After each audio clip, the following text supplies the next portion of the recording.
Chidimma Adetshina has withdrawn from the Miss South Africa pageant. Let's get into this situation's importance, its implications, and its reasons. Spread the fire. Welcome back to SMWX, the Mpofu-Walsh experience, and I'm Mpofu-Walsh. Well, let's kick off right where the news is, and that's around the withdrawal of Chidimma Adetshina from the Miss South Africa pageant. Now, this story caught a light earlier this week and in weeks before when allegations that Adetshina, who is a contestant or was a contestant in the South African Miss South Africa pageant, was accused of not being a South African citizen. And various political parties and politicians and actors in South Africa said that they would approach the Department of Home Affairs to clarify her citizenship status. Now, where we are is we've got some clarification from the Department of Home Affairs. So in this episode, I'm going to look through what they have said, take you through the background, take you through some of the law and the politics that surrounds this very charged issue. But before I do that, I just want to enter a disclaimer because I think this is important in the public debate in general. The facts of this matter continue to unfold, and they continue to unfold live. So at any given point, one can only reflect on the factual situation as you know it at the time. On the other hand, we as content creators commit to giving you things as they are happening, but that also means that we can't always have all the facts because some of them are still to come. So my opinion on where the fact stands now is what I'll be giving you, but I just want to enter the caveat that this is an unfolding situation and that no one knows exactly where it's going to lead eventually. And I think it's worth saying that you should separate factual conclusions from opinions about what this issue means for our country and for questions of citizenship, migration, xenophobia, and the nexus of issues that surround this question. So just entering that caveat going forward. Having said that, let's start with the background. Chidimma Adetshina, as I said, was a contestant for Miss South Africa. Let's have a look at who she is because her name has been thrown around a lot in this. And this is just a clip so you can get a sense of who she is, someone who's was contesting for the Miss South Africa pageant. Check this clip. Do you think you walked in here a completely different woman? And what exactly have you changed or has changed about you? When I walked in here, I was the underdog. I felt like my light was very dim, and I feel like I was hiding in the shadows because I didn't want to do too much, and never would I ever thought that I would be standing here speaking in front of amazing, powerful women, representing the country. It is so huge for me, and I know I'm going to use my voice, and I know I'm working on it. I'm not perfect, but there's still room for improvement. Hi guys, come get ready with me because we are going to Sun City! I am so excited. I've actually never been to Sun City, so come back with me. So that's Chidimma. Now we go to where we really are in this whole situation, which was very recently the Department of Home Affairs published its first statement. So I want to bring that statement up. But just to give you some context, on the 7th of August, in the evening, the Department of Home Affairs comes out with a statement saying that they have effectively got this complaint or this request for investigation, and these are their findings. So let's have a look at what they said. They start with the Department of Home Affairs provides an update on the ongoing investigation into the citizenship of Chidimma Adetshina, a contestant in the upcoming Miss South Africa event. The reason for the ongoing nature of the investigation, so let's just stop there. The statement is framed as an ongoing investigation, as I said at the beginning of this episode, in which facts are unfolding. So no one at this moment has the full facts. Ongoing investigation is that its scope has broadened since the original request received from the organizers of Miss South Africa, which is also fascinating because it turns out that the first request or the request to which the department is responding is not a request from any political party, it's a request from Miss South Africa. So presumably what happened was this matter reached the headlines, and because Miss South Africa as a private company was under pressure as to whether they had verified the citizenship of their contestants, they must have approached Home Affairs and said, can you verify what we believe is the true picture, which is that we believe she is a citizen of South Africa. Can you verify for us? Cool. So getting back to the statement, investigation into the citizenship of Chidimma Adetshina, a contestant in the upcoming Miss SA event. Now, Home Affairs continues. The reason for the ongoing nature of the investigation is that its scope has broadened since the original request. Cool, we've been there. The department nonetheless provides this public update based on the official request received from Miss SA, as well as the consent provided by both the contestant and her mother. Let's stop there. Interesting. So both Chidimma and her mother consented to an investigation being done in Home Affairs. And that's quite interesting to me, because if there indeed was fraud, as has been alleged, and the department has prima facie found there may have been at this point, it's interesting that both Chidimma and her mother would consent to effectively being found out to have been involved in that fraud, at least from her mother's perspective. But of course, it also impacts Chidimma quite substantially. The department goes on to say, we will provide a final update once the investigation is concluded. And again, I pause here. This matter has started to get ugly, and I believe there's now a social media hit list of everyone who didn't say that Chidimma must be withdrawn immediately from the competition. Let's just calm down a bit on all sides and just appreciate that there will be a full investigation, which hopefully will bring out all the facts. But at this moment, things are still preliminary. I know that there's a rush to jump to conclusions. The department itself says, hold your horses. We'll come back with the final report. And that I'll be really interested to see, because there's still many unanswered questions in these two statements. Cool, let's proceed. On Monday, the 5th of August, the organizers of the event sent the department a request to verify the citizenship of a contestant, Chidimma Adetshina. This request was accompanied by written consent from Chidimma and the mother. So that's where we were. Upon receiving this request, the department deployed every resource at its disposal to establish the truth. This has included archival research. We were joking, like, well, what was this archival research? Were there like scholars sent into the department? Visits to hospitals and site visits to verify information. Cool. So that's how they conducted this investigation. But bear in mind, there were only 2 days from when they received the request from Miss SA and when they published the statement. So they've only had 2 days to look into things, according to their own statement.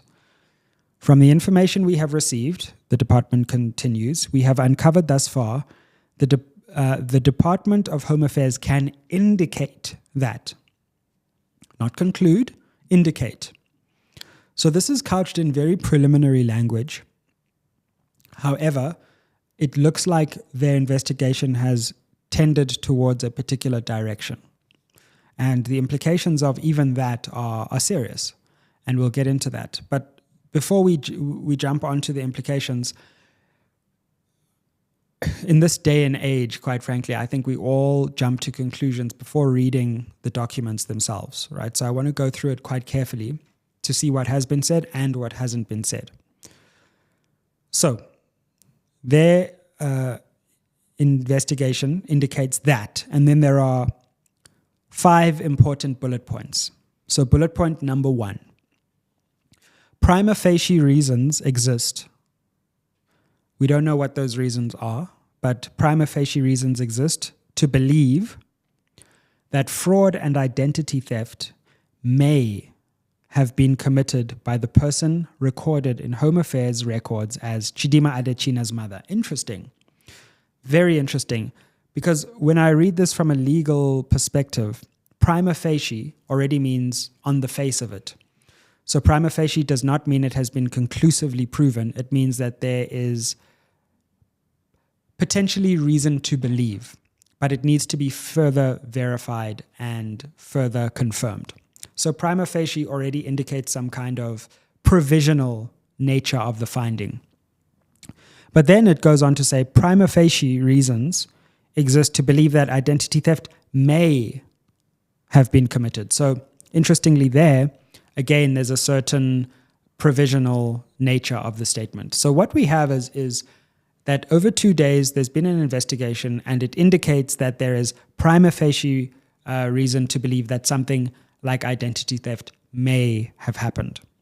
Cool. So that's the first bullet point. Second, Adetshina could not have participated in the alleged unlawful actions of her mother, as she was an infant at the time when the activities took place in 2001.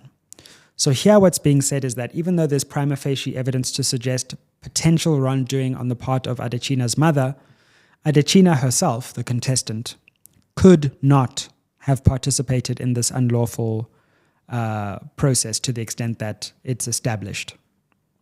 Then, an innocent South African mother whose identity may have been stolen as part of the alleged fraud committed by Adetshina's mother suffered as a result because she could not register her child. And that's equally serious, because the prima facie findings suggest that it may be the case that an innocent person suffered because in the theft of their identity, they were thereby unable to register their own child.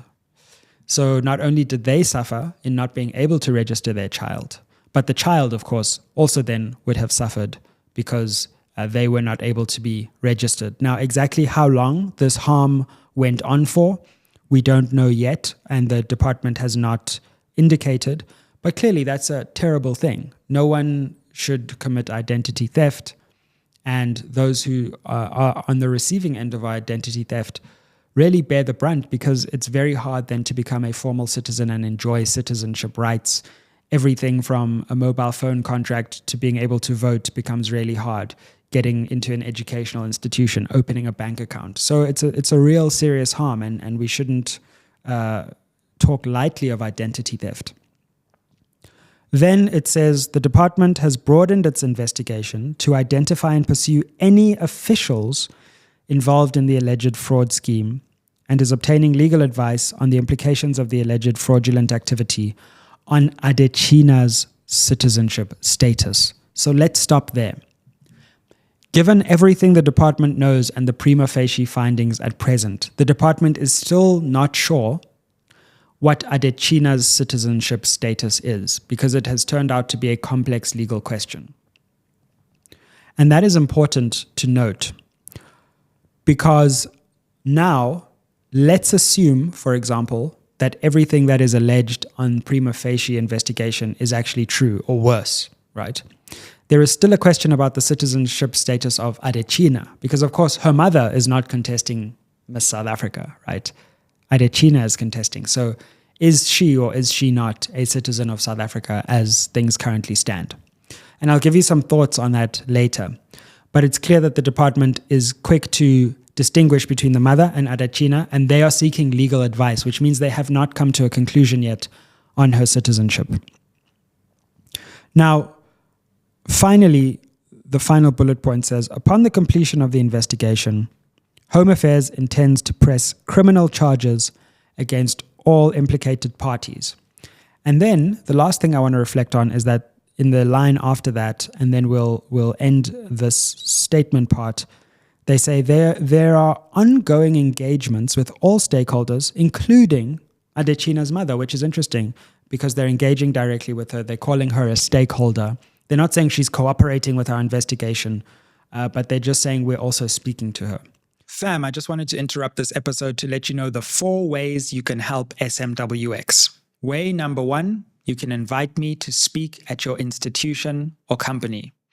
Way number 2, you can advertise on this channel. Way number 3, you can become a member of this channel. The link to the membership is down below. And number 4, you can buy merch, that's books or hoodies. Now let's get back to the episode. All our contact details are in the description box below. So let's take a step back, because the rest of the statement is about the need to digitize Home Affairs and all of that. I have a lot of questions which stem from this statement. And I really wonder about the wisdom of the statement. And here's why. I think the investigation is, of course, needed, and it needs to happen expeditiously. And it's important to verify the facts of this. But what I would have expected is either that Home Affairs would issue a statement saying, look, we've received this request. We are taking it very seriously, and we will come back to the South African public once we have firm conclusions in place. And that would then give the public the surety that this has been submitted, this request has been submitted, the department is looking at it, but they're not going to issue any findings before they've come to firm conclusions. Or just issue your findings. But what this statement does, and you'll see that the department has subsequently accounted for this problem, what this statement does is it neither gives us firm findings, but at the same time, nor does it say that they won't investigate further or that there will be some kind of further announcement. So it leaves us in limbo to the extent that it confirms certain suspicions, but not conclusively. And I think that unleashed a very toxic moment in which people felt that they had been vindicated, but they also didn't necessarily have the factual basis to support that vindication. And the department also kind of gave us half of the story while promising the rest of the story. But once you give half the story is then unleashed. So I think it probably would have been wiser for the department to say, look, we're investigating, we're taking it seriously, we'll get back to you urgently, rather than saying, hey, we've got this prima facie situation, it may or may not be true, but we'll tell you more later. Because that, of course, created a narrative that is impossible to put back into the bottle.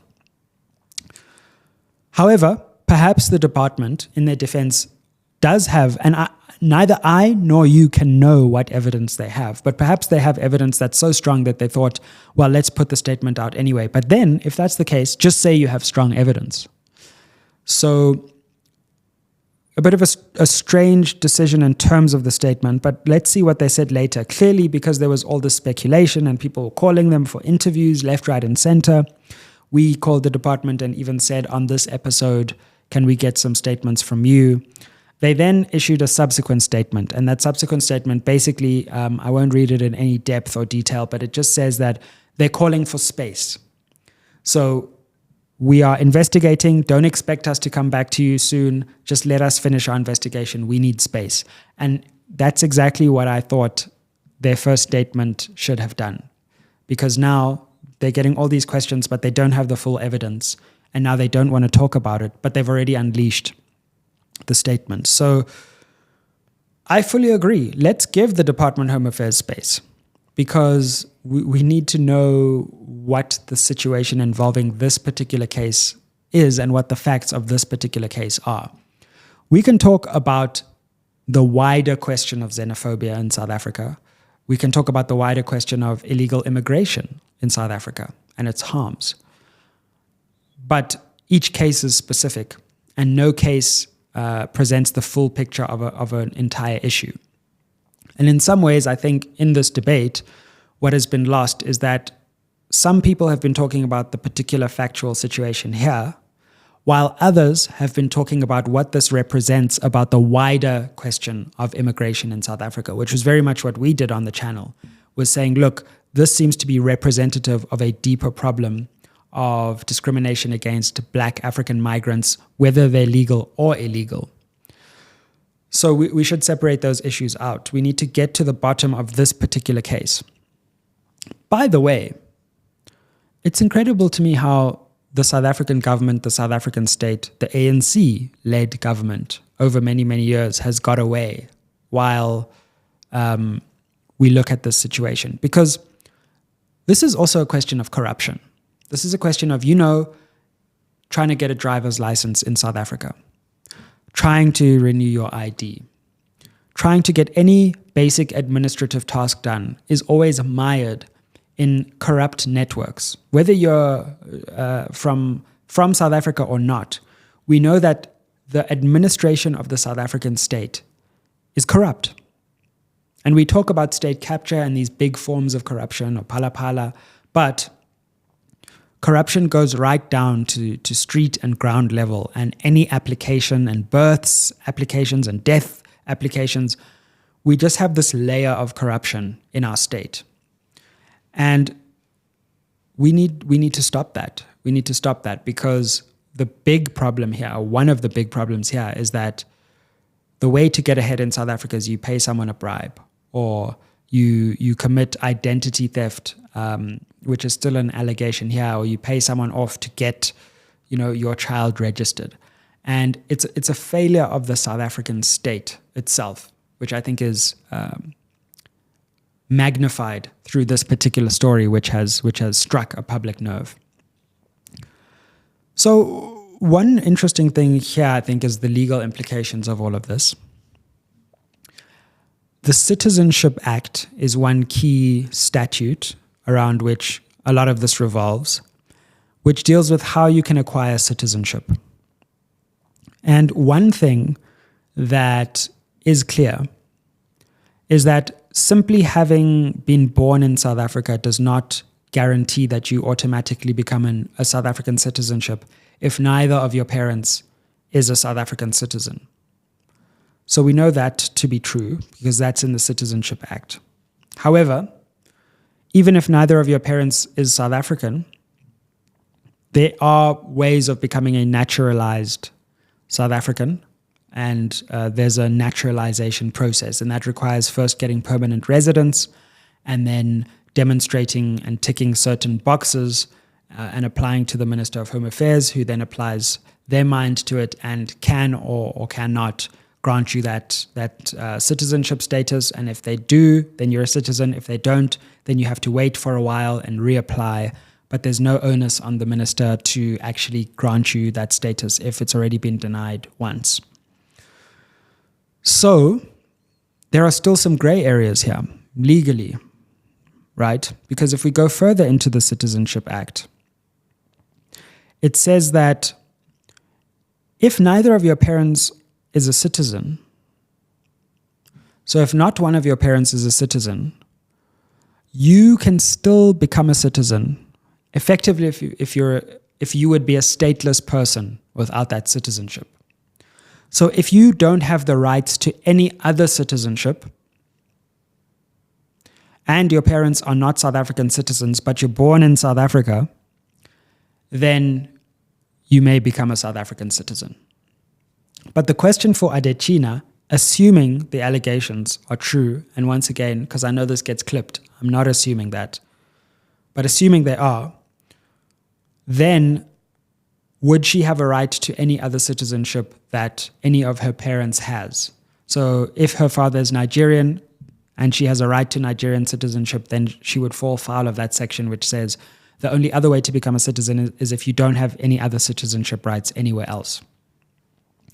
But I do think that Adetshina, if it's subsequently found that there was fraud in her mother's acquisition of that document, which then led to her citizenship document, she may have an interesting legal case in terms of having lived in South Africa for 23 years, if she has, as is claimed. Could she still be entitled subsequently to South African citizenship? That doesn't mean that she was qualified to participate in Miss South Africa, though, because you already had to have your citizenship by there. But I think there is an interesting question about whether she would be entitled to citizenship, nonetheless, if she has lived here for 23 years and assumed all along that she was a citizen. However, again, assuming that the prima facie findings are correct, one would have to ask how she did not know that her mother's documentation was fraudulently acquired.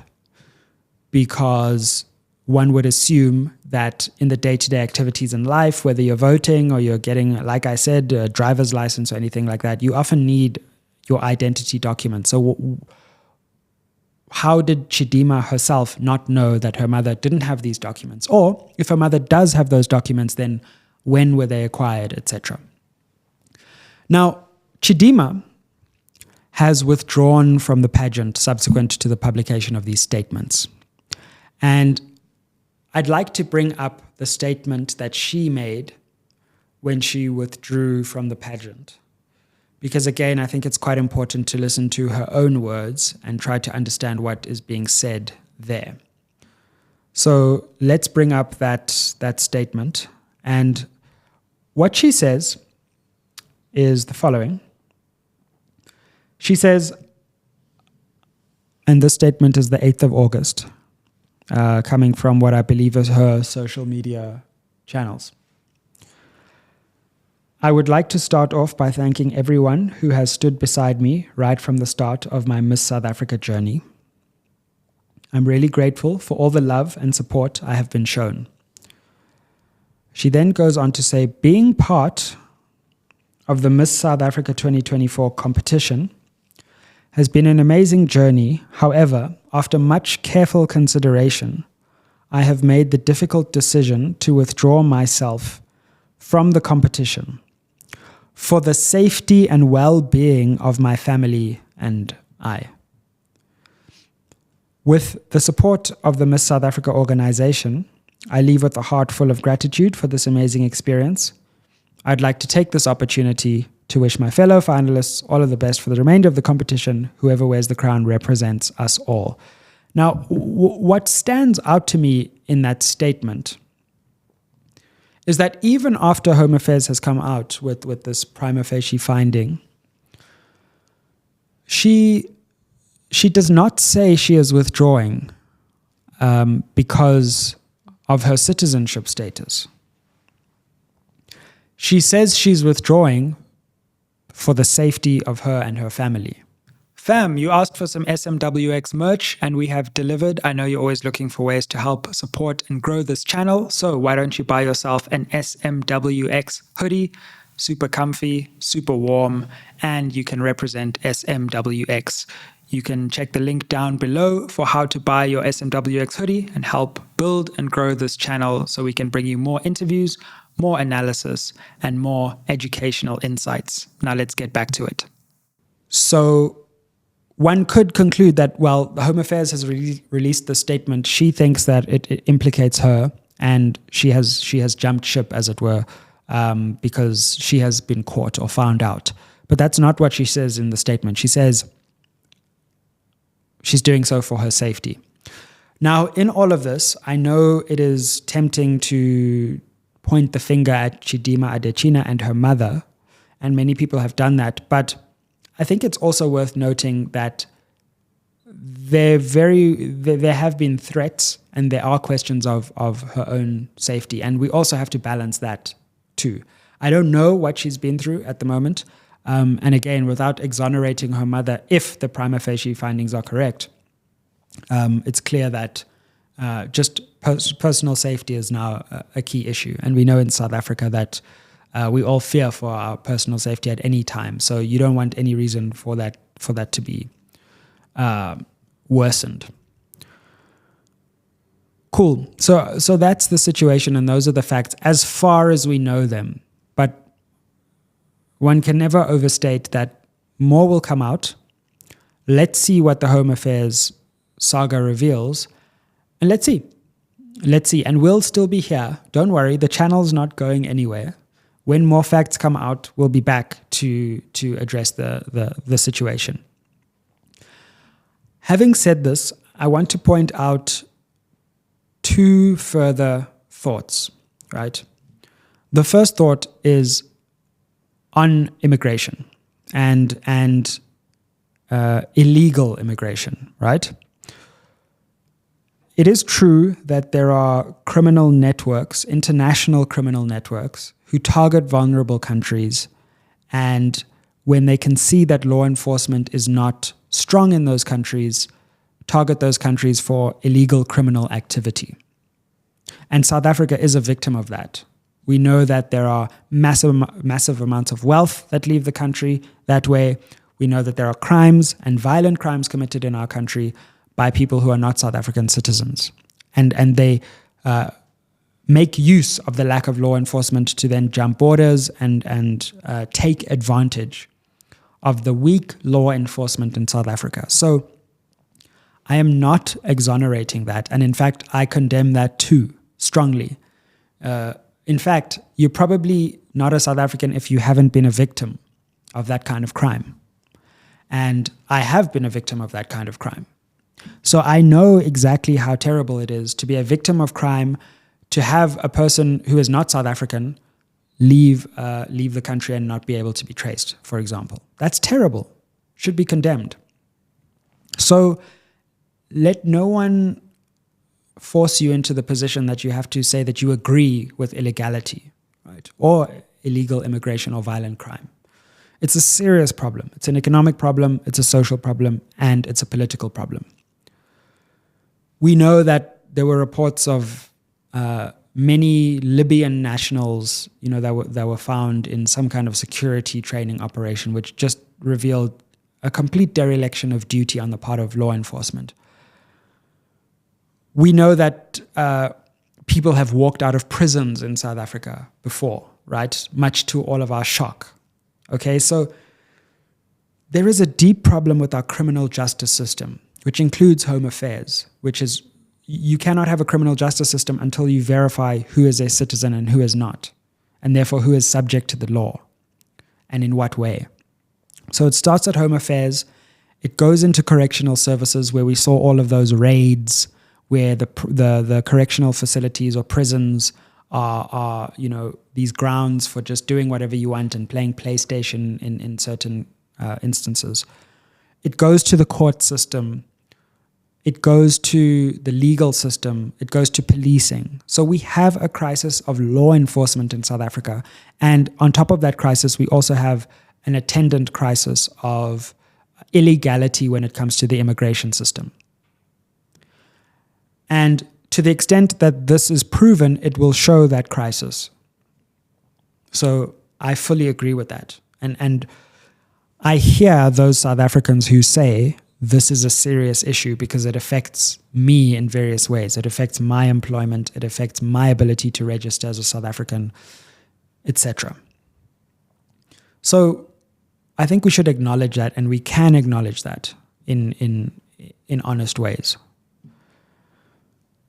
I also, though, want to say that I do not step back from any of the points that I've made about how, while we consider that question, we also don't scapegoat Black African migrants specifically, even those who are lawfully South African, or various other forms of various other migrants. Basically, all migrants lawfully in South Africa who are not European, because we just never ask questions if you're European and white, basically. And really there, outside of the Chidimma Adetshina case, we cannot ignore the xenophobic violence which has claimed lives in South Africa. We cannot ignore that there is anti-immigrant sentiment that, whether there are facts established or not, discriminates against people who are actually lawfully in South Africa. And we cannot deny that that is a social problem in our country. Doesn't mean there aren't other social problems, doesn't mean that unlawful immigration is not serious, but there was a sense in which this issue was used to whip up and inflame a very dangerous xenophobic and Afrophobic sentiment. Now, that does not mean that if you think that the Chidimma situation was wrong, that I'm calling you xenophobic, because that's what people often try to say. Well, now you're calling everyone xenophobic. No, I'm not. If you feel that I've called you xenophobic, then guilty conscience, right? Because I'm not talking about you and I don't know your particular situation. But I'm saying as a country that xenophobia and Afrophobia, or the targeting of Black African migrants, has the opportunity to become an extremely charged and potentially violent situation in our country, and it already has. So we need to balance the need for law enforcement, anti-corruption, and anti-illegal forms of immigration and migration with the need to counteract clearly Afrophobic and xenophobic narratives. Because there are those who are like, oh, you see, we knew all along we don't know anything yet, but they're now, because the department has said there's a prima facie finding, we knew all along. You see, we told you so. But you didn't know. No one knew. No one still knows. So just because your hunch happens to have been vindicated by a true investigation doesn't mean you are right to act on your hunch before. Just means that your hunch happened to be vindicated is even too strong a word, but maybe semi-suggested by the statement. It's kind of like this. There's something goes missing, and there's a room full of people, and it could only have been a certain number of people, and there's only one black person. And everyone says, the thing that was stolen, it was the black person. And I say this as a black man who suffers from those kinds of stereotypes, both here, but also when you go to Europe. It was the black person. Oh, do you have any evidence? No, I don't, but I know it was the black person. And then guess what? It turns out there was an investigation and it really was the black person in the room. That doesn't mean your racist hunch at the beginning was right. It just means that it was subsequently proven in that particular case. It doesn't mean you were right to make the assumption without the evidence. So that's really what I have been, keen to convey. And what I continue to stand on is that there are certain ways in which this incident has been inflated to reflect on the broader question of immigration and African immigration into South Africa. And there, I think we do need to ask questions about where our true problems lie. So I stand very much by that analysis. But I hope I have also convinced you that I'm not only saying that. One can be saying many things at a given time. And there's an attempt on social media to pigeonhole people into specific positions and then demonize them, no matter where they stand, whether they are for or against, whether they are EFF or DA. And we just need to have a more honest and merciful conversation in our country without demonizing everyone who happens to disagree with us at a particular point in time. So that's my view on this. We'll see how it unfolds, and we'll be right here on the channel. Let me know your thoughts. Like I always say at the end of my episodes, I am not necessarily right.